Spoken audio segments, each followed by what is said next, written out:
Andhra Pradesh శాసనమండలిలో YCP సభ్యుల తీరు ప్రభుత్వం పద్ధతిగా ఉండాలనుకుంటున్న పాలసీని అలుసుగా తీసుకుంటున్నట్లుగా ఉంది.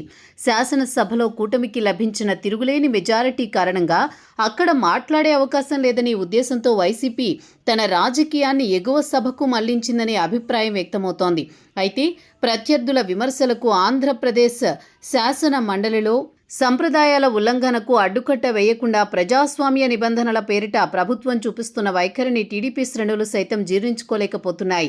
ముఖ్యమంత్రి చంద్రబాబు సంప్రదాయ రాజకీయ విలువలకు, ప్రజాస్వామ్య నియమావళికి కట్టుబడి ఉండే శైలి అందరికీ తెలిసిందే. ఫిరాయింపులను ప్రోత్సహించకపోవడం, వైసీపీ సభ్యుల వ్యాఖ్యలు చేసిన సభా గౌరవాన్ని కాపాడాలనే ఉద్దేశంతో సంయమనం వహించడం ద్వారా ప్రభుత్వం తన పరిణితిని చాటుకోవాలని చూస్తోంది. అయితే ఈ బలహీనతను లేదా పద్ధతిని అవకాశంగా తీసుకుంటోన్న వైసీపీ ఎమ్మెల్సీలు ప్రజాస్వామ్య సరిహద్దులను దాటుతున్నారనే విమర్శలు వినిపిస్తున్నాయి.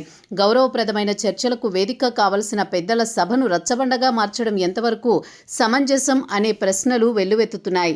రాజకీయాల్లో ప్రజాస్వామ్యం, హుందాతనం అనేది రెండు వైపులా ఉండాల్సిన బాధ్యత.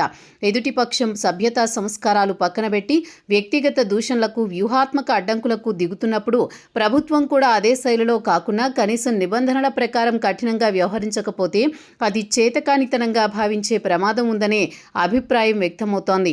శాసనసభ నియమావళి ప్రకారం సభను గందరగోళానికి గురిచేసే, సభాపతి ఆదేశాలను ధిక్కరించే సభ్యులపై చర్యలు తీసుకునే సభా హక్కులు అందుబాటులో ఉన్నాయి. తెలుగుదేశం పార్టీ శ్రేణులు, క్షేత్రస్థాయి కార్యకర్తలు కోరుకుంటున్నది కూడా ఇదే.